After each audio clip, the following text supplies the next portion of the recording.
probably the last time this country was universally united. Mm-hmm. Except if you were a Muslim American, but or appeared to be. Like you could be from India. You're not a Muslim at all, but you look like a terrorist. Mm-hmm. You know, that was a profile that and probably found ourselves profiling people. I know for probably the first year or two after that, when we got on the plane, I was locking eyes with other black people like, yeah, I see him too.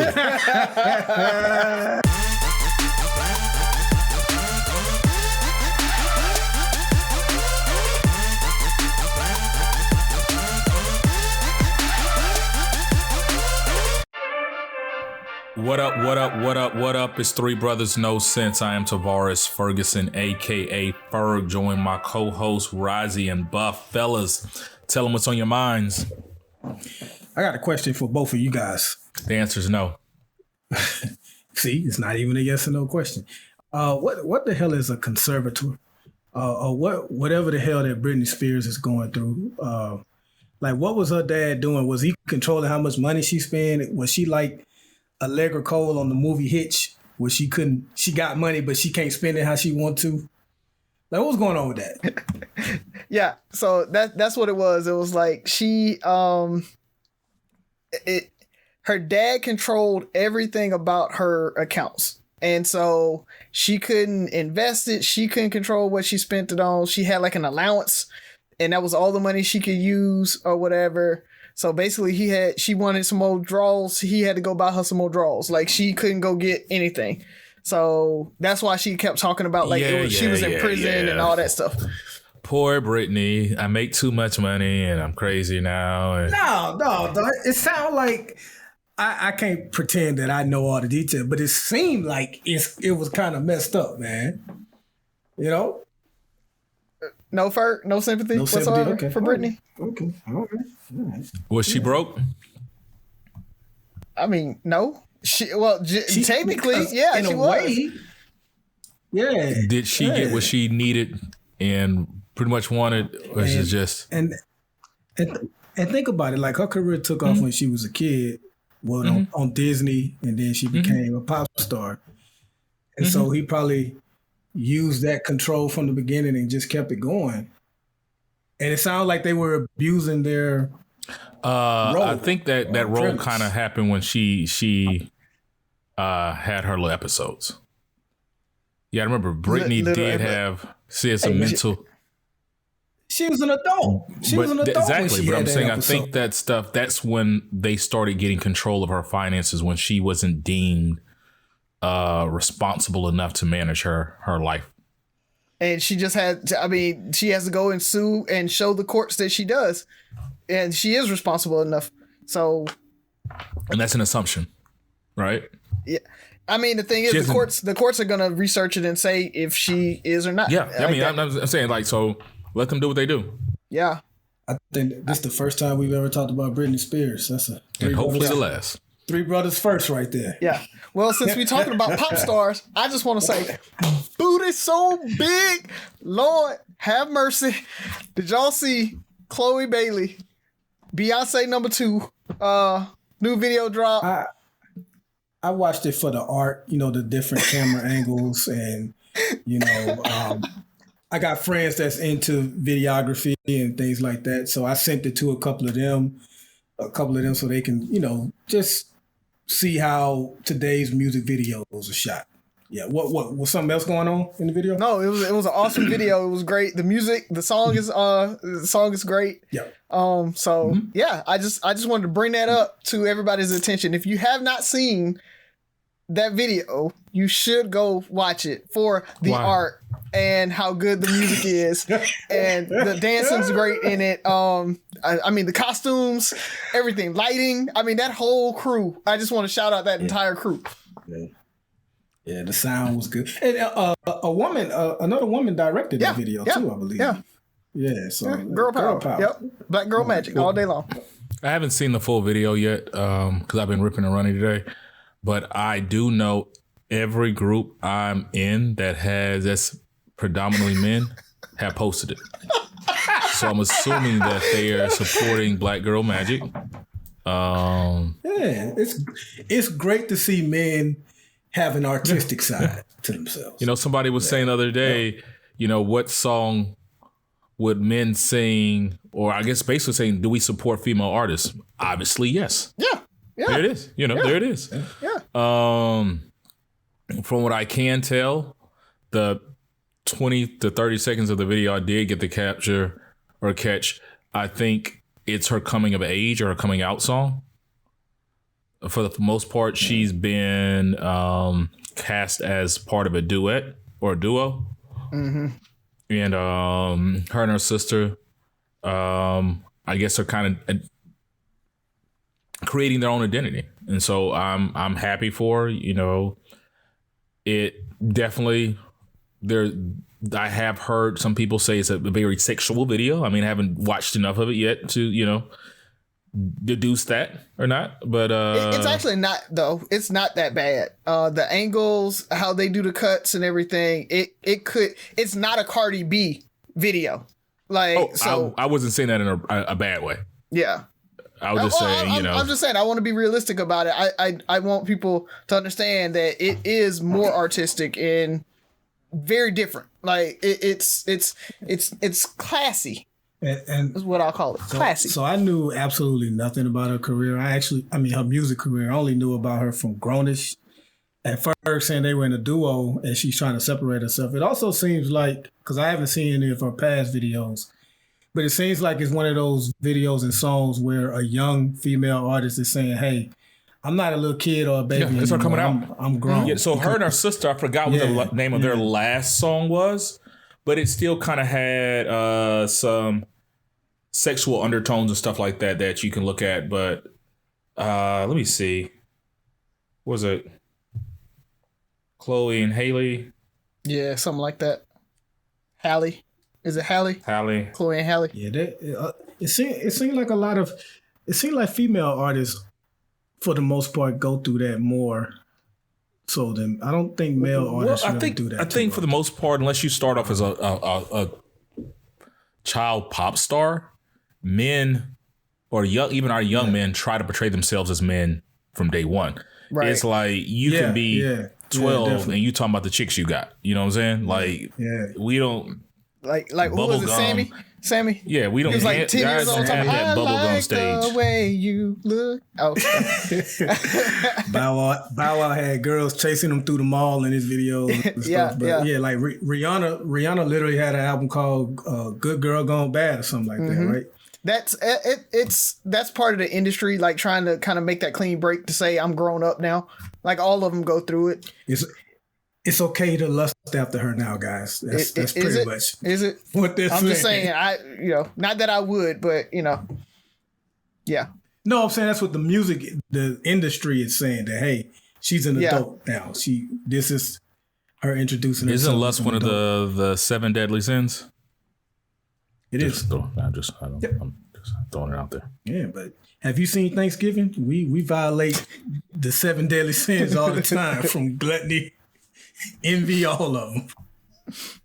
I think it's Are you looking Chloe and Haley Do It. I think that's the video I like they had. Do It. Yeah, they play it on the Heat all the time. So yeah, they're definitely hard. talented. I've liked their style since they came out.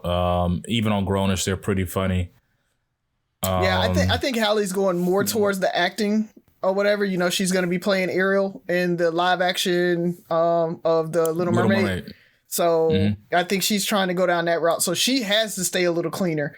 And I think that's where Chloe is saying, well, I'm going to embrace the sexuality of it all. And she's going a little bit more poppy when you think about it. So I think it's a smart play from a management standpoint. You can tell, again, Beyonce has her finger all on that. And she's going to walk them through and make them stars. So kudos to them. So would you call her? You called her Baby B or Baby Bay? What is it? Oh no, Beyonce 2 is what I called her. I just saw that on something. Are you just saying that, or is she like? Yeah, she mentored.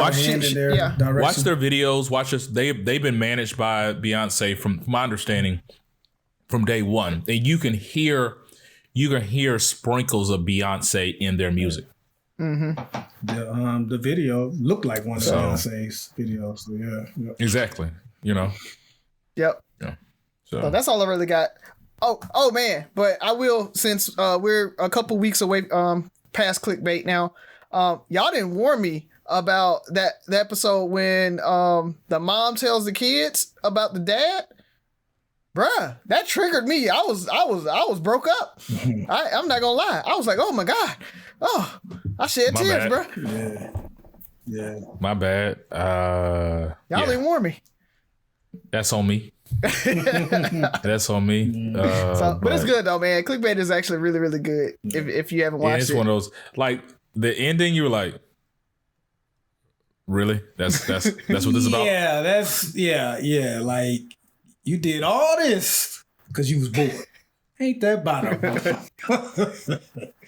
Yeah. And Pia just like, she gives zero Yeah. All right, let me go chase down this potential killer. Let me just go knock on random people's doors. Let me go, like, dog, she should have been pistol whipped a long time ago. Definitely. And she is Helga, by the way. She definitely is Helga Panacki or whatever. Like, that is, I can't unsee it. But it was good. Started watching Godfather of Harlem. I'm on just started season 2. Oh, you're ahead of me now. Why didn't y'all tell me about this? I thought you knew. Yeah. But you know what? It's on what is it on? Stars or Epics? What is it on? Stars. Yeah. TV. Yeah. Or Showtime. So yeah, it's like Stars is only known for, I think, all the 50 Cent shows, but it's good, man. And I've always liked Forrest Whitaker as an actor too, so it helps. And the guy that's playing Malcolm X, he's doing a phenomenal job, man. Oh, we lost your Ferg. Ferg, you on mute. I don't know if he's playing Malcolm X or Obama, but he kills both of them at the same time. Like, damn, Obama a Muslim. Yeah. So I just started season 2, and it's so dope. I mean, it's loosely based on history, but it's like, oh, that would be kind of dope if it happened that way. It would. And so Razi, who do you side with, the Italians or the Negroes? I gotta go with the Negroes. I mean, you had to think about it. So I mean, It's only right for them to think about it. I mean, they wrong, man. Not all of them though. That's the thing. You can't lump them all together. See that. There you go. It's like, there you go. You know, there's families, and certain families ride with Bumpy, and they supporting them. So you know, you can't be like all the Italians were bad. Well, they definitely felt like all the Negroes were. So we got to be the bigger person. Okay, I get it. Okay, so definitely started looking at that. Have you guys started watching Wu-Tang? I haven't seen the first episode. It just came back this week. Razi has. Yeah, season 2 just dropped. So yeah, I haven't had a chance to see it. So yeah, I'll check it out this weekend. Might do it tonight. So how was your week, Buff? I know you had some crazy stuff going on earlier today. Yeah, nice little false alarm there. But we mostly getting ready for next week as far as work, man. Next weekend on the 18th. All you got to do is watch the media. The listeners don't know what I'm talking about. September 18th is supposed to be like a January 6th part 2. So we'll see how that goes. But other than that, man, every once in a while we lose a celebrity that kind of hits you harder than others. And, as a The Wire fan, losing Michael K. Williams, man, that junk, it kind of hit me, man. Matter of fact, we talking about TV shows. I started back watching Boardwalk Empire this week just to, see him, and then I'll probably go back and watch The Wire and some other things he's in. But, for all the, the strides we still need to make towards getting over whether or not people are gay and having all this homophobia, he universally was a lot of people's favorite characters despite his sexuality, which is hard to do especially within our community. So for him to pull that off, and he had no background in like, you know, he was saying, I never even held a gun before, and I had to pull off this role of some stick-up boy that's notorious in the city of Baltimore. I just think it was great, man. So he's definitely missed in the world of cinema. And for people like myself that are like the Wire fanatics, And Go Lovecraft back and watch Country. Lovecraft. really did, man. Yep, Lovecraft. Yep, that's another one. Yeah. Yeah. Major, definitely. last That's major, that was last like thing the I know last, that he was in. Was that one of the last things he was in? But his yeah. his character just he always had a presence. Like it was just Yeah, I was gonna say, and speaking of that show, he did an interview and I forgot what he said he was going through, but he said the cast of that show, like he broke down crying during the interview, like the cast of that show helped him a lot. yeah, because he played. I think it had something to do with the role he played. His gay father, the main character's father, who was gay and who had to hide his lifestyle for so long, and eventually had to be accepted. You know, and so, I mean, I guess that might be part of the story. The life he was living for so long, and I was thinking about that same thing. Probably like the day after I heard it, it made me think of, I'm like, I don't know if this is related. I know it was a while back, but like with Heath Ledger and stuff like that, you get into a role and that role sends you down this path of dealing with certain demons and, you know, life issues, and you catch somebody on the wrong day, on the wrong moment, that demon gets the best of you. So I don't know if that has anything to do with it, or, you know, I'm conspiracy theorist or going down a rabbit hole, but I'm like, I don't know if did that lead him there. Well, he never made a secret about his struggle with drugs. Like even during the filming of The Wire, he was struggling with it. And it's just a reminder of people that get hooked on drugs, even when they so-called kick it, you're never completely over. Like it's a lifelong struggle, and all it takes is certain things to trigger you to revert back to addiction, substance abuse. Addiction's that way, you know. That's why I was talking to somebody this week. We were talking about, you know, alcoholics, and that's why an alcoholic will always say, you know, they're a recovering alcoholic, but they never drop the title. Like that's still part of them, you know. And so life's tough, man. Lost him and DMX like within 3 months of one another, and he paid tribute to DMX right after he died, and it's sad, man. What you got for us, Razi? Oh, I'm supposed to be doing a joke. Oh no, that's not where I was going with that. Oh, that's all I got, man. Wow, sorry. I got excited. I was like, you want me? My bad. That's on me. That's messed up, Ferg. That's messed up. Is Sophie there? She is. Hold on, let me go grab her. Yeah, we had a whole conversation about this. Bring back Sophie. Hashtag, baby. You know. I'm Sophie. here. She is ready. I even unmuted all by myself. Wow. That sounds like some second grade type stuff. Like, I'm a third grader. Well, Sophie, well done. let's not do this again. I said I was third grade. I didn't say I was 7 or 8. How are you 7 in the third grade? That doesn't even add up. I'm 8 in the third grade. Here we go. Oh yeah, I'm 7 in the third grade. Fine, I'm 7 in the But third you can't be grade. 7 in the third grade, then you're 7 in the second grade. No, you can skip a grade. Touche. All right. So now we're okay. You're 7 in the third grade. Yes, I skipped a grade. And I was like, Don't tell Phoebs. well, he said I was 8. Oh. So, when he said I was 7, he won't Hey, let stop me be snitching. 8. She didn't Stop appreciate snitching. that. He's gonna hear it anyway. We don't know that. He does a podcast. He has to hear it to make sure there's no bad words or anything. Make sure you don't say any bad words. I don't say any bad words. I know you don't, baby girl. So what do you have for me? What do you have? I got a joke. I'm feeling it. I'm on it today. We all know Albert Einstein was a genius. But his brother Frank was a monster.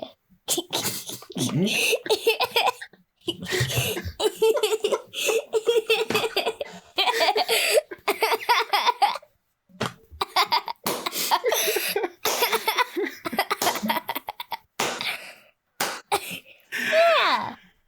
I'm going to use that one, Sophie. Is it okay if I use that one on a couple of people? You're allowed to use all my I'm going to jokes. use that one. That was Sophie, I funny. love you. Okay. I All love right. you more. Appreciate it. Ah, there it is. All right, tell him bye. Bye bye. Bye bye Buff. Bye bye Ferg. Bye. See, and Razi, and that's how you do it. Bye-bye. I could have pulled that one off. I think I could have pulled that one off. Yeah, I mean, because your record speaks for itself. Oh, man. Yep. Mm-hmm. I don't want to hear it. Neither do we. So who's going first today? Is it Razi or my turn? I can go. I'm just here so I don't get fined, fellas. I can't remember.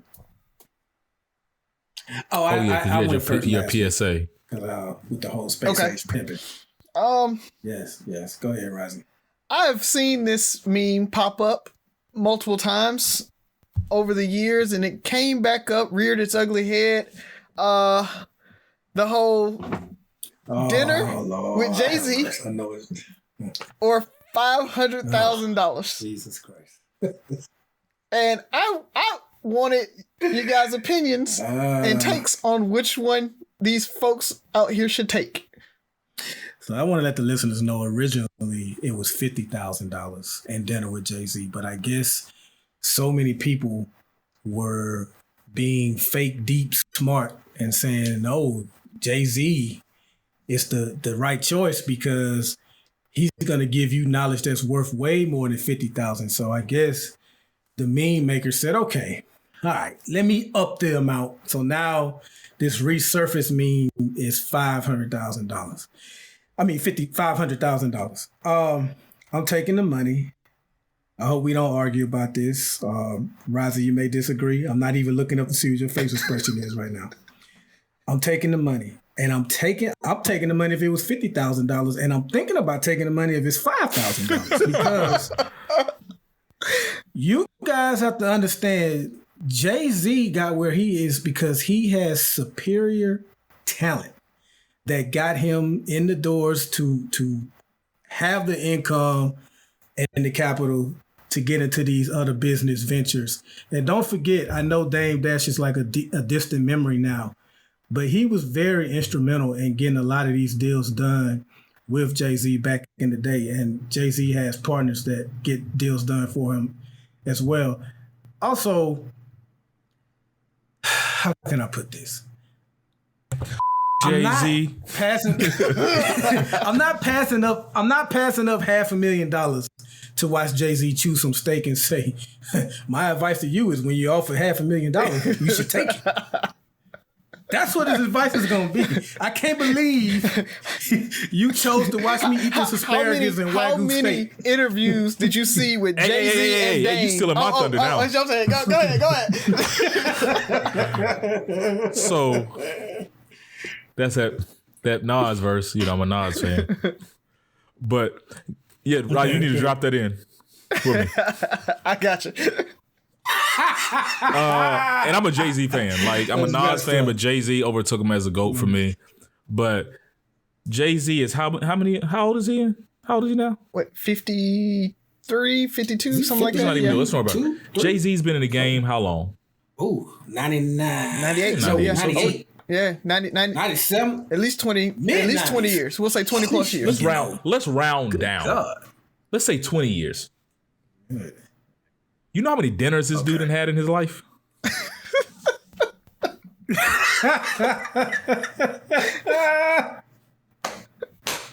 How many motherfuckers are walking around that have had dinner with him and have made $500,000 in $1? Because that has to be the I got a picture with Jay-Z, I got to eat with him, and I made more than $500,000. That is the win, right? If you have dinner with Jay-Z, you become a $250,000, you lost.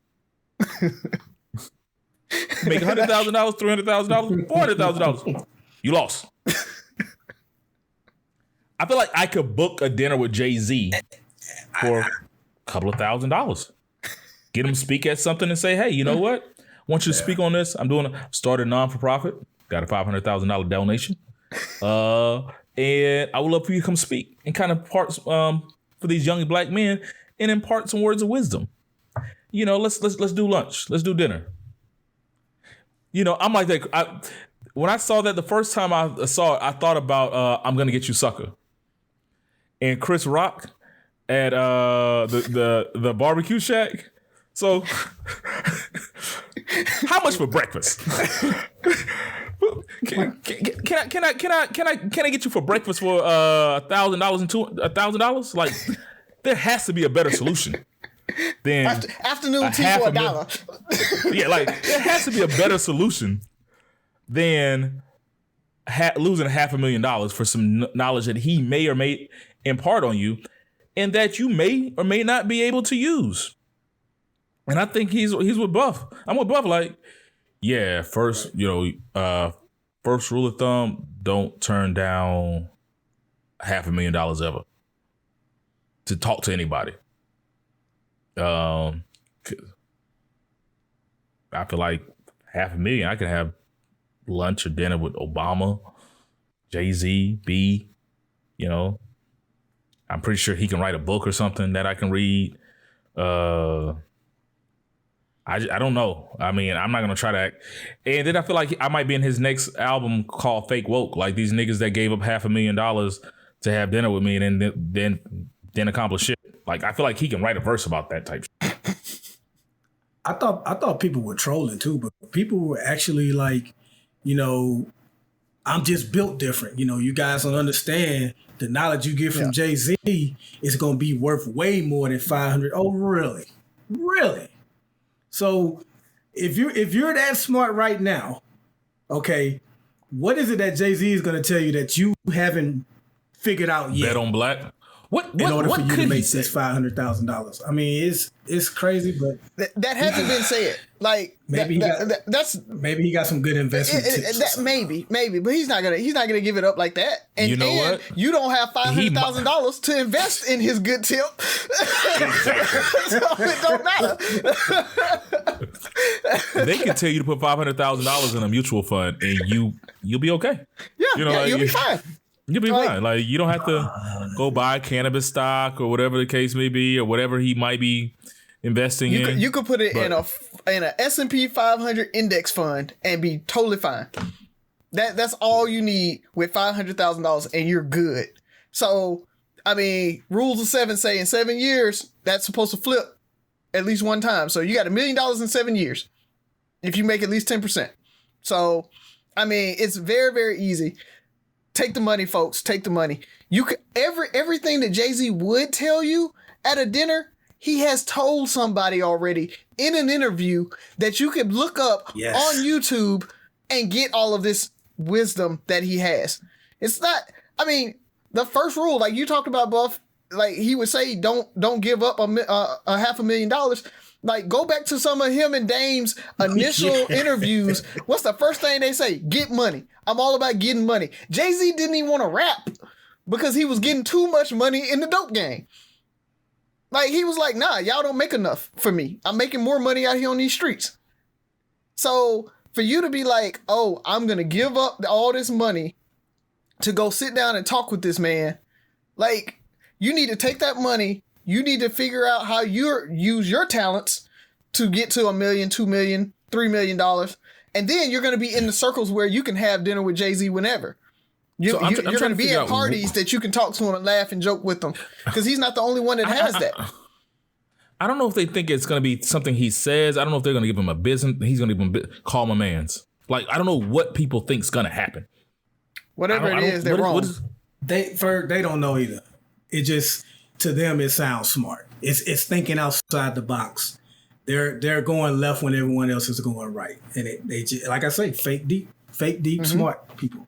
That's all. If they that smart, like you said, why they ain't millionaires already? Why has not their pop-up shop that they created not hit yet? Like I don't know, man. I don't know. But anyway, I think we have a consensus. Take the money. Take the money, folks. That's all I got, man. Yeah. All right. Well, I'm gonna go next then, since we kind of on this money train.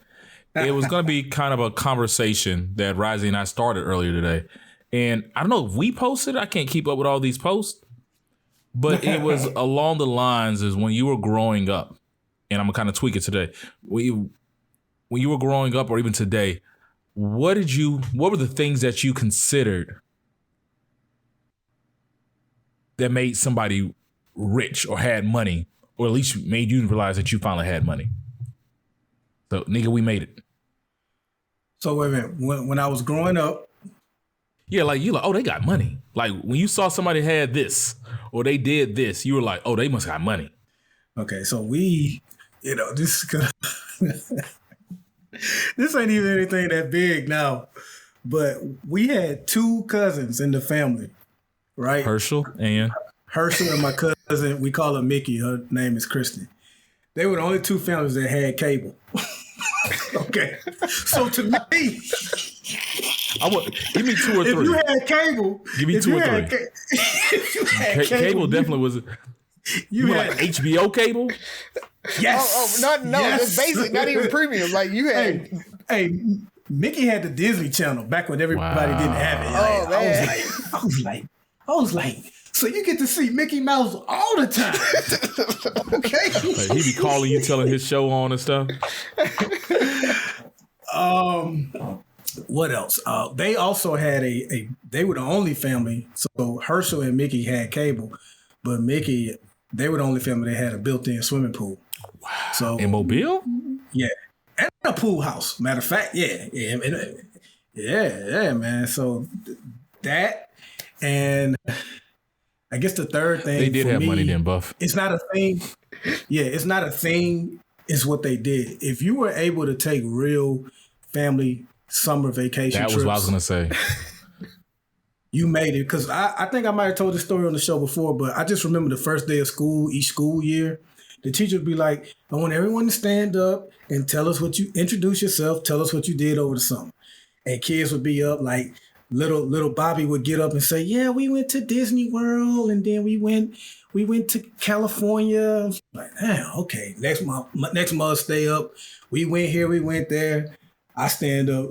I went outside to play, rode my bike with my friends. That's it. Play Nintendo. That was it. So those three things: cable, built-in swimming pool, and real family trips. So I don't have a built-in swimming pool to transition to the present. I don't have a built-in swimming pool, but we do have cable, which I want to get rid of for my daughter. I really want to get rid of cable. And we do take family trips. Yeah. So younger me looks at older me and say, hey, man, you doing all right? Well, older me looks at older you and like, hey, man, you doing all right? You're doing real good. You're doing real good. So thanks, Ferg. Thanks. I will say, when you could buy Basquiat paintings and stuff. Oh man, yeah. That's not Basquiat. That's not Basquiat. That's not Basquiat right there. Yeah. No. If I know a lot of you guys are new. We have an art collection. Yeah, exactly. I was about to say it. So a lot of y'all, we're just on YouTube and you're just starting to see the videos. But Byron changes that painting almost every episode. And so he puts a new painting up there almost every episode. So it's exciting for me to see what he has behind him. So what do you have behind you today, Buff? Well, Tabitha been getting on me. It's like she wants certain paintings here, so I've kind of stopped changing it out. But that's So a painting off of iCanvas.com, and it's titled Good Hair. But forget them, and I don't want to say forget Basquiat because that's blasphemous, but we have a great artist in Jamie the Artist for the listeners that's listening. So check her out because I got one of her paintings. She did a Bob Marley painting for me. She does phenomenal work, so check her out. Yeah. Just a little plug for her. Yeah, JamieTheArtist.net, I think is her website. So just Google her and check it out, man. Really, really good artist. But so me growing up, I think, Ferg, we talked a little bit about it. I think definitely having a garage, where it actually closed, not a carport. Yeah. So Razi's stealing some mine. So think about it. Who did you know in Mobile that had a garage? Everybody I knew had a carport. Not even Mickey them had a garage, bro. No, I don't think they even make garages. Herschel did. Herschel them did. Was it automatic? Yes. In the 90s? Yeah. They were Wow. Two-car garage, bro. Wow. yeah, money. Frank had one. I knew Frank had one. Yeah. They had one. They had Turner? Yeah, they had a garage. Frank had a You hang garage. with them I rich can't wait kids. to hit them up. I can't wait to hit them So I up. heard y'all had a garage, man. So y'all always been rich, huh? So that not necessarily trips, because we took family vacations and stuff, but riding on an airplane. If somebody said they rode on an airplane, they had money. So I was like, you made That it. Kanye, no, you just helped Kanye's case. Why? I rode a plane. I rode a plane. My name's Missy May from Mobile, Alabama. Dog, when that shit dropped. I didn't ride a plane until I was a grown man. Like, I think Basic the training? Army put me on the first Basic training? basic training. Was my first time on a plane. Yeah. I rode a plane once when I was a kid. Flying from, this is when we were still in Dallas, and my mom and I stayed in Dallas. We stayed behind in Dallas, and my dad had moved back to Mobile. So we rode, I think we flew to Mobile for Thanksgiving or something that year. And I flew a plane. I got to ride on the plane. And I had a headache and all that stuff. I was just like, I wasn't built for that life. I know, but it was like we drove everywhere. Like, we went to New Jersey and New York almost every year, and we drove. It was like 23 hours or whatever, and we drove it every time. So it was nothing for us to get on the road and road trip. But at the same time, it was like, if you got on a plane, I had cousins that flew back and forth and stuff like regularly. And I was like, oh, y'all got it like that. So What side of the family was that, Razi? no, it was my mama's side. Like, no, it was, yeah. So, but it was They out in Plateau taking planes? no, they lived in New York and they took planes back. Okay. I'm thinking of the. So the folks in Mobile didn't take planes out. That's the difference. So Hell, I didn't know where the Mobile airport was until. Shit.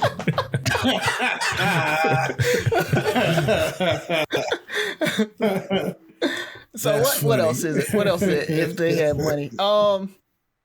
A dishwasher. If they had a dishwasher, then they had money. That was another one. Oh, and if they used it, they really had money. The dishwasher was for sure. I don't even know how to work that. So y'all mentioned a couple of mine. So definitely the family vacation. So big for me. Like when I was in Dallas, we did a little more. Like, but you know what? It wasn't us. I would go with other families. Like I remember being in Dallas, going to San Antonio, going to SeaWorld and stuff with one of my friends and his families. But a good summer trip in Mobile is when we went to Styx River Water World. Like that was like probably like $27 a person. Like in 1997. What are we talking about? Or we went to, what's the one in Panama City? Waterworld or whatever. It was the Boardwalk or something like that. They had their own amusement park. The church used to take us. Yeah. I remember church used to take us all the time. I forgot the name of it, but I went with this too. What else do we do? So you mentioned dishwasher. Anybody that had a refrigerator with a built-in ice maker and water? Water on the door, like on the outside of the fridge? If your refrigerator open like this, y'all have hell. Yeah. I felt like that as an adult. I think when I bought my first house, when I got to buy a refrigerator, I'm just like, you know what? I'm gonna treat myself. I'm gonna get one of these and something that has a ice maker, you know, because I just didn't feel right. I felt like I would have took a step down with a single door refrigerator. Nothing against single door refrigerators. You know, you brought me up. It's too late, bro. You done already shamed him. I know. No, they just let me know that there was more to life. Like it was. Now they've gotten super fancy where they have refrigerators that make Sonic's ice. You know they have ones that talk to you. You don't even make ice. I mean, you don't even open the door. Like It's crazy. Oh yeah, they go clear and everything. They got screens on them, but no, I'm talking about the ice. Like for all the ice connoisseurs out there, everybody know that Sonic Ice is the best ice in the world. That's true. And they made the ice the holes in it. Yeah, not just the holes. They're like tiny and they're like just the right size and crunchy. Like those. Yeah, Okay. Yeah. And so they have refrigerators that actually make that ice. Bullshit. Telling you. Bullshit. Nah, great, that's some Jetson type. People that had brick houses. Oh yeah. You know what? You know, like everybody was vinyl or wood. Like, yeah, brick house. Y'all doing something. Yep. Garages, and all the way around, all the way around, not just on the front. What are you doing? This is it. Inside house dog. Dog is in the house. If you had a dog in the house, I'm just saying, y'all on some other shit. Yeah. If you don't put that dog in the yard and tie him up to something, they don't even let him roam free. you come out every other day, the dog sitting there against a tree like that. God, rest in peace, Ebony. I think those were it. Yeah. You were doing something, man. And now Razi trying to spread these lies, this fake news of Sonic Ice Machine. I'm gonna look it up. I'm gonna find it. I believe you, man. They got refrigerators with touch screens on them. Yeah, that's Sonic Ice is completely different, man. There's some dude in the back of Sonic with a little knife just chipping that shit away individually. Man, I just listen. I remember because my cousin Herschel and Jay, they're kind of close in age. So another example of how they had money, they got like the Super Nintendo and Sega Genesis at the same time for Christmas. They got 2 go-karts. Not one go-kart. Uncle Herschel didn't want them to have to share. They had 2. Wow. I was like, man, y'all doing it. Wow.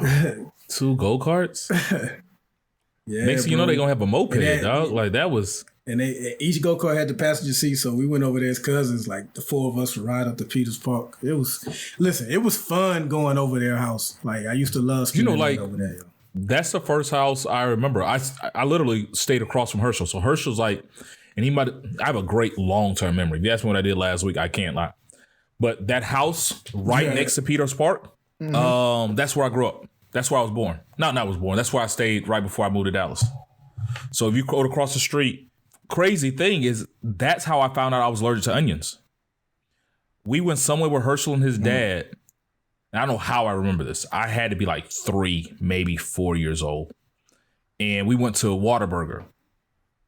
And I ain't never had an onion ring in my life, but the smell of that onion ring brought joy to my life. And I knew what a French fry tastes like. And this looked like a French fry. It smelled great. I took one bite and I just started like I was done. And I stayed right across the street from Herschel. I remember growing up next to him. So he doesn't remember. I think that's why my mom always asks about him. Like she remembers Herschel him. So good stuff. Nice. Yeah, they had the money. Yeah. So I guess it's on me. So I think I was trying to remember, we've done so many shows now. I may have asked a variation of this question before, but the hell with it, I'm gonna ask again. So recently T-Pain came out and I think he said how Usher hurt his feelings or something like that because he said he was messing up R&B, and a lot of other artists was criticizing T-Pain at the time about using auto-tune and things like that. And his thing was they were so cruel about it. My question for you guys is, how do you balance, being honest with someone versus just being straight up cruel about something when it comes to, critiquing their work or their art or whatever it is that they're creating? how do you kind of balance that between, because honesty can come off as cruel to that person sometimes. So how do you kind of choose your words carefully? I'll tell you, I'm not good at it. I'm not. I'm horrible at sugarcoating it and making it sound nice and all of that. I think a little bit of it is the military in me. Like, you know, it's straightforward, get to the point, matter of fact, let's keep moving. And so I'm horrible at it. But I will say, you've heard of the sandwich method. That's bullcrap. Don't do that. Like the whole say something nice, then add in your negative comments, and then say something nice at the end or whatever. I mean, I think that's so cliche that so many people have done it that I don't think that's the best approach to it. I think it's all in tone, really. It's and making sure that you've built the trust on the front end that you do want the best for this person, and that is constructive criticism. It's not, I'm trying to trash talk you or hate on you or whatever. It literally is, I'm trying to do what's best for you, or I'm trying to give you constructive feedback, right? And making sure that it's not accusatory at them. It is just stating the fact, or letting them know, hey, it's my opinion. I don't like it. Not to say other folks don't, right? So I think, though, if you can do those three things, be straight up, have a nicer tone to it, and build that trust on the front end, I think you'll be fine. As the show's resident asshole, I think it's simple. I mean, I joke a lot, and when I'm joking and I'm being quote unquote rude or something like that, that's all out of fun and love, but it's nothing ever serious. It's nothing ever serious. If my true intent is to try to help somebody or guide somebody, give them some kind of advice, for one, that means I have to not to have something in it, but I want to see them do better. And I try to find a way for us. I usually impart myself and try to find a solution that we can work on. Because just telling you auto-tunes suck, why'd you bring it, you ruining R&B? Okay, so what's your solution? I try to be solution oriented. If you're going to bring something to somebody, be solution oriented. Address, Razi kind of talked about the sandwich method. I don't necessarily do the sandwich method. I'm still like, something nice. But I try to come from a neutral standpoint, first of all. Like, I don't want to be just simply my opinion. These are my observations. Here are some things that you might want to look into. This is what we can do. Like, let's look into maybe keeping auto-tune here, and let's explore some other parts of the industry or music that we can bring that could be something that's a signature for you outside of auto-tunes. Like I'll try to impart myself, like, let us come up with a solution rather than like, yeah, dude, you need to figure some shit out because your shit's in the bush. You're messing up music and da-da-da. And because there might be some songs that, when he first came out that Usher might have liked. I'm pretty sure Usher didn't hate every song that T-Pain made, especially when he first came out. So not like, hey, dude, when you first came out, man, I never heard anything like that, dude. Like, I'm not gonna lie, man. I was dancing in the club. I fell in love with a stripper. I was there with you. But then after a while, I felt like it got to the point where I knew what to expect from you. And as an artist, somebody I respect that had me dancing in the club, I wanted to see you succeed as a black man. And you make it about us, Otherwise, but I don't think he was saying that to try to help T-Pain. T-Pain was on the top at that point. I think literally he was just like, you messed it up for everybody else. His intent was he didn't want to see him do good. Mm-hmm. If your intent, people can sense your intent, and if they don't, if somebody thinks I don't have the right intent, I'll try to clarify and like, whoa, let's start over, because I want you to understand my true intent. I talk about intent a lot. And if that's not his intent, then he said exactly what he wanted to say. Sugarcoat or not, like you can sugarcoat all you want, but you're not trying to help me. They say, like, with all due respect, your music sucks and you're fucking up the music industry. I said it nicely. And I like what Razi said with T-Pain. T-Pain, I don't know why he let that get to him like that, because he was already successful as hell. So, I mean, he could have criticized Usher back. I don't know what he could have said, but I don't see how that got to him. But I like what both of you guys said. I like what both of you guys said, and that I think you should want someone to be honest with you, because if if you create or come up with something that is so bad that once you try to put it out there to the public, it's going to damn near embarrass you. You want those that's close to you to be like, I don't know if you should do it that way. Maybe you ought to try this. And like what both of you guys said, you can offer solutions or suggestions to it. And I try to do what Razi said too. Like if someone asks me my opinion, if I don't like it, I always throw in, but that's just me. I may be the minority in that. Because there are, like, we can go to music. There are certain rap songs that are hits that I'm like, how? Like, if I was their friend and they listened to me, they never would have came out with this song. But luckily they didn't. So I always let people know this is just my opinion. Make sure you ask a few more others. And I try to offer some help or some guidance without being cruel. I think being cruel, I can't imagine being cruel to someone that I care about, that I'm close to. Ferg, Razi, Cooley, Wendell. I mentioned Tab trying to do her YouTube thing. Like, I could never imagine being cruel. She asked me for suggestions all the time. I try to give them. Like, even when me, Sherman, and Wendell used to try to rap, you know what I'm saying? And Wendell would have a verse every once in a while. I'd be like, why don't you go rewrite that one? Or they would tell me you might need to come a little harder with it. So, I think more or less that the cruel part. Y'all told me and Razi we suck. It was Sherman did. just didn't have it. Sherman They did. Sherman did. No. It was Marquise. Marquise turned on, what was it? Rappers Delight. It was like, this is what your flow sound like. I have So a rap. you know it's Marquise. I have it. It was Marquise. Marquise. I remember. And Sherman, I think, man. Sherman definitely told Sherman was me, but I was on my Drake shit. Like I was trying to kind of harmonize my stuff. I wanted to, and he's like, man, that ain't, Sherman wanted us to be No Limit, and I'm like, nah, that ain't me. He did. And so I'm trying to, and then I was super proper, so it didn't help. Yeah. But And then I look back on, because I still kind of remember that flow that I wrote, and I was like, rappers Give it like to us, Drake Razi. and stuff. No, I don't know it like that, but I'm just saying, like, I know how that flow went, and I'm like, it's generally what you hear a lot now. And so I'm like, I'm about to say, not to sound old man, but in today's atmosphere, nearly anything has a chance of making it. Yeah. Like, you just gotta throw it out there and see. Yeah. Like, you got a shot. But overall, the cruel part, I can't imagine it applying to someone that you care about, that you're close to. I think that more or less pertains to an acquaintance or But you know what? maybe a Everybody coworker or something like that. Everybody doesn't have a filter, because one of our former guests, I love him to death, my line brother Lenny, his wife has to let him know.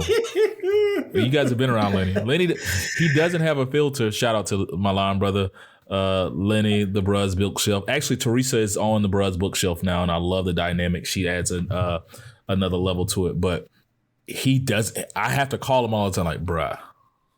He's like, was I wrong? Bruh. But Snap. I think he called me. he probably, My bad. I he didn't probably mean did. it right. But he means well. It's just something, and I have to take people like that into consideration, where you also know who you're talking to. Yeah. I'm a firm believer is people don't change. Most time, people, that if Lenny's gonna tell you something, he's gonna have the best of intentions. It just might come off and you're like, all you can do is shake your head, like, bruh, loud and wrong. So, Hey, the listeners got a sample on the live episode. yeah, exactly. but he means man, well. I think both of what you guys said is good stuff, man. So that's all I got. All right.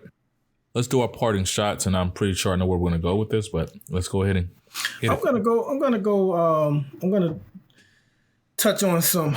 Well, here it is. This is what I want to do. So my prediction could be completely wrong, but it's just something I want to put out there and see if it happens. Because, with everything that happened in Afghanistan, we've brought a lot of refugees to this country, and we know certain segments of our political sphere, they don't really care for it. So I'm just waiting to see if the narrative a few months from now is crime is on the rise because of these Afghan refugees that we've allowed in our communities. Jobs are hard to come by because of these. Like, I'm just waiting to see if that narrative gets put out there that everything is bad because we let all these people unvetted into our country. So if it doesn't happen, then great. Yeah. Maybe America can pat itself on the back, but I just want to see if that happens. It's so crazy. I feel like if the average person who had that mindset went to Afghanistan and spent a month over there in their life, in their shoes, like we complain, this is going to sound so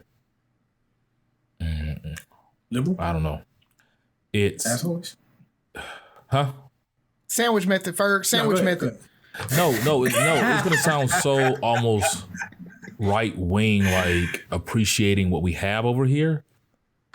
Because if you go see what some of these people are really dealing with, when you walk outside and you might blow up, when there's warlords and your village might get bombed, like that's real shit that you have to worry about. And women getting beat in the streets. Mm-hmm. Say again? Women getting beat in the street. Yes, for being belts. women. Yeah. Like it's crazy, and I'm not trying to downplay our struggle, what we're have gone on over here, but it's hard. Like you would do anything you could to escape that situation if you knew there was a better chance, and to try to politicize their struggle or go back to Afghanistan movement, which is going to come. It's just disheartening. Like I still remember that. There's certain smells and, just you can feel the tension in the air. We all grew up in areas where we've heard gunshots. And rockets, dude, waking up to rockets, waking up to mortar rounds, waking up to landmines, I'll tell a story. I don't know if I've told it on the show. I was at a retreat and just talking to some educators and told the story about in Iraq, but generally the same thing happens there, where I was opening a school. We had put in a bunch of portables for a school, and elementary kids, they came and they were doing like a play and they were singing and everything. And we're just kind of sitting down, at this little ribbon cutting ceremony or whatever. And a bomb goes off on the corner. And the kids jump and flinch and then go back to singing like nothing happened. Like what Ferg talked about, waking up and having rockets and bombs and everything like that. Like that's life for them. And the people that were able to get to come over as refugees helped us. So it wasn't just, we were just picking people and saying, yeah, come on. It was literally people that had certificates where they were interpreters or, they worked as a contractor for us or they did something. So these are people that are known in the community to have worked with us. And so if we didn't bring them over, they may die. The Taliban may kill them. So these really are political refugees. It's not it's very different than normal immigration. So I hope they don't politicize this. I hope that doesn't come, but I'm pretty sure you're right, Buff. It's going to come. And it's one of those things that, we're going to use our platform. We're going to stand up and try to do what we can to talk out against it because those folks deserve the opportunity to live. And America has always been the place that you could come when something like that was happening. We took in the Irish, we took in the Italians, we took in the Cubans, we take in those refugees when it's time. And America, to be American is to do that. That's Americans were founded on refugees. I mean, you got to think the initial settlers were religious. They were persecuted for their religious beliefs. Their religion. Yeah. So they were seeking refuge from. Never mind. That's a whole nother. How quickly people forget. So, what else? You got something else for Razi, or was that? No. I was gonna talk through Oh, I know what I want to talk about. The Bridgerton experience. I don't know if anybody who likes Bridgerton or whatever, the show, they have a Victorian era experience that they're going, I think, to 4 cities. And they're just doing like a huge ball type thing. So anybody who likes to do kind of Victorian stuff, cosplay, dress up, that type of thing, it's a pretty cool way. So if you're going to be in like LA, I think it's LA, DC, and then a Canadian, like Montreal or something like that, in one other city. But if you're going to be in one of those cities, or can make it in one of those cities, it sounds pretty cool. And that's why I'm going to be. So, yeah, come check it out. You going? I'm going. I already told Buff I'm staying with him. When it goes to DC, I'm there. Gotcha, So, bro. and I'm gonna drag him and Tab out too. I don't know if they're gonna experience it. So I will do it. You gotta let us know where to get the cosplay type stuff though. But I'm down. Let me know, man. That's cool. That might be something. Well, I'm gonna keep it. Somebody got to talk about 20 years ago. That's where I'm going. So, Okay. All right. I mean, we're sitting here recording September 10th, 2021. September 10th, 2001 was the last day America was the same. I mean, like that was the last day. Our country hasn't been the same since that next day. I remember waking up, just hearing about, just not thinking it's real, not understanding what was going on. And since that day, our country has completely changed. I mean, something as simple as, there was the Muslim hate, everybody felt like they were terrorists. The way we conduct business at the airports, it's just a different world. And I mean, considering nearly 20 years later, we're talking about the Taliban again. It's just like, how, Sway? That changed my life. September 11th is probably, and I hit on that, is probably the day that changed my life the most. On so many different levels. Like you can almost make a show about it, But to all the people who we've lost since then, the families that have been affected, the families of 9/11, the soldiers and the Marines and the joint forces and all those people, even those who are deemed as the enemy, because there's still families involved. It's been a long 20 years, man. And I can't say that it's, we're better for it. I don't know, man. It's crazy. I mean, 500 million a day is what we spent. 500 million a day for 20 years is what we spent. And not just that. I mean, we really didn't this topic actually could have been an entire episode. When you think about the ripple effect of how after 9/11, the big spending with the military, I mean, it was already big spending. It increased even more to where we militarized our police departments. And then if you remember the scenes from Ferguson with tanks pointed at citizens. 9/11 changed everything. Like all that. I'm surprised this isn't a yes. CNN show. 9/11 changed everything. Like they remember the 90s. I could see this being a CNN show. So much has changed. And I want to let people know Netflix has a show called Turning Point that documents 9/11 that takes you all the way back to 1979 to where 9/11 was nearly 22 years in the making, just from foreign policy decision after decision, and how it just led step by step to that attack. You guys remember where you were at? It's a pretty good documentary to check out. Oh, definitely. I think it's like definitely. six I know episodes. exactly what I was doing. Yeah. Give a quick recap. Yeah, absolutely. I was at the business engineering complex on campus at UAB. I had a 9:00 class. So I remember walking in at 8:30 and they had screens in the common area or whatever, right? And they had the ticker or whatever, and they cut away and they showed the first plane going in.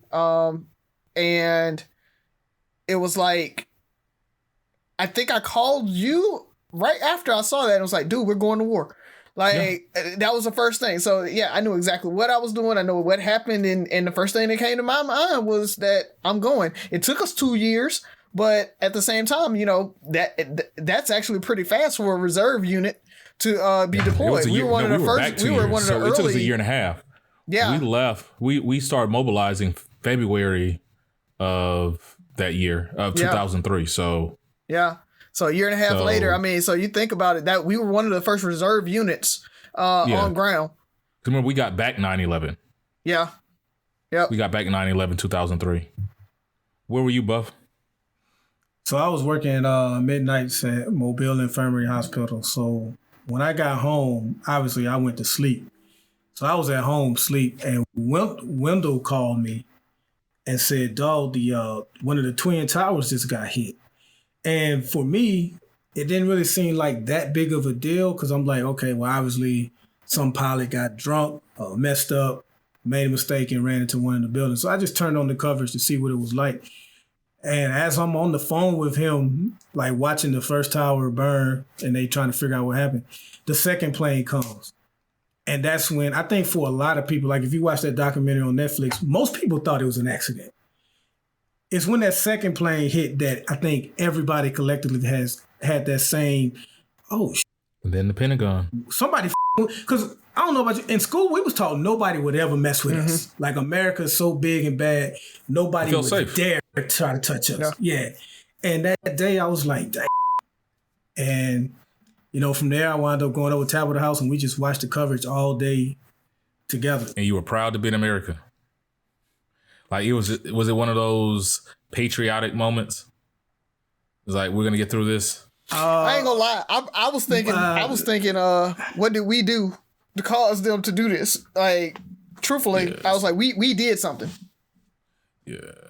And I had people to worry about too, because like I mentioned my cousin Mickey, you know, her dad, he worked near the Pentagon. Like his office was right near the Pentagon, and that actually got hit as well. So it just was crazy. I mean, after the Pentagon got hit, you just start wondering, what's next? You start thinking about what all the big targets were in I mean, America. and considering how many planes were in the air, like it was just so like, you know, I'm in Tallahassee, so state capital.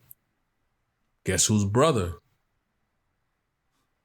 sits in Tallahassee? You know, so Tallahassee was on full blast. So I remember it was kind of the beginning of us being online. So we were pledging, but things were kind of like ish. But I remember that night I got to sleep in my bed for whatever reason, and I'm knocked out. And my roommate, Dick and Zay were my roommate at the time, so they come knock on my door like, dog, a plane just crashed into the World Trade Center. I'm like, you have to understand, my roommates were practical jokers. So I'm like, dude, that's not even a good one. Like, make up something a little more believable. And so I'm sitting there, and they left my door open to my room, and I'm sitting there, and you just hear they have the TV up loud, and I kind of, you kind of sit up to see what's going on, and you see them standing in front of the TV, which I could see them from my bed, and I'm looking, and I think that's when the second plane crashed, and you just saw them like jump, and they're like, oh, and I'm like, so I get up, and I walk in the living room, and I'm just sitting there staring at the TV, and I'm like, I'm going to war. I'm going to war. Like, I just, in my mind, it's just like, I'm going to war. Like, that's all I could think about. It's like, I'm going to war. I'm online, and then I'm thinking like, man, I ain't gonna cross. I didn't. So, you know, I'm like, we ain't gonna talk about that. Yeah. So I'm like, and my bond is like, man, if they don't cross me, I'm burning down the frat house. Somebody got to pay some of this. Like, we got to be even somehow. I'll come back later, but I got to burn down the frat house. I got to get something back. But then I called, then Razi called me, and we're talking. And he's like, have you talked to anybody in the unit? I think the unit called us and told us to be on alert and all this stuff. And so I just started calling all my friends who were you know, in the military. Right? So I think I called Melvin and I think maybe like Carmen and just I was calling anybody I knew who was on a military base and like, dog, what are y'all hearing? Mm-hmm. And they're like, we're on the lockdown, we're on this, or they couldn't, or their phones were getting through and we're texting back and forth. But I'm talking to anybody I know who's military and trying to figure out what's going on because I knew. And I think we got an alert and we had to report the drill, you know, and I think I missed drill because I was still trying to like, look, I'm trying to finish crossing, trying to pledge and hopefully. We almost sent the MPs after you that weekend. Yeah, I remember I had to explain to the unit what was going on. Like, look, he's not AWOL, all right? He's good. Yeah, so that was another added pressure for me, but it was just so surreal. Because like you said, that's the day that made me pay attention to politics too. That's the day that made me, because when they was like, we think it's bin Laden, and I just felt bad not even knowing who the hell bin Laden was.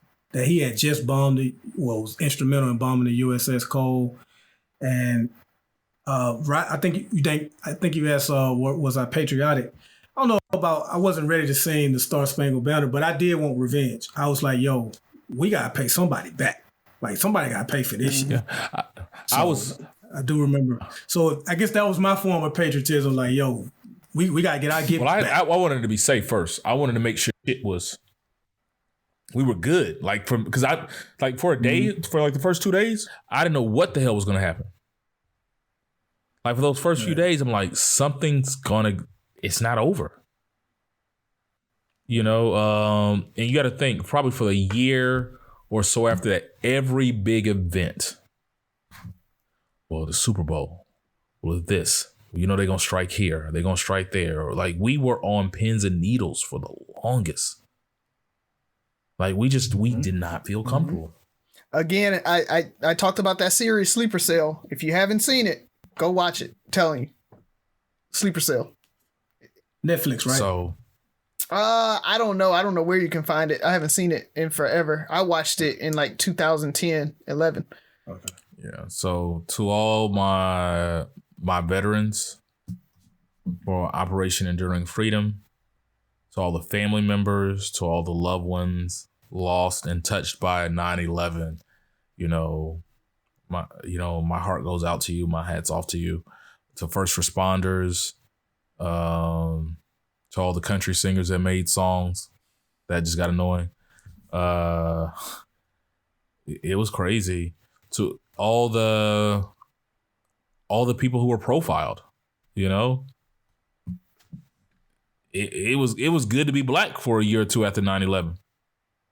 To be real, we got to take a break for a minute.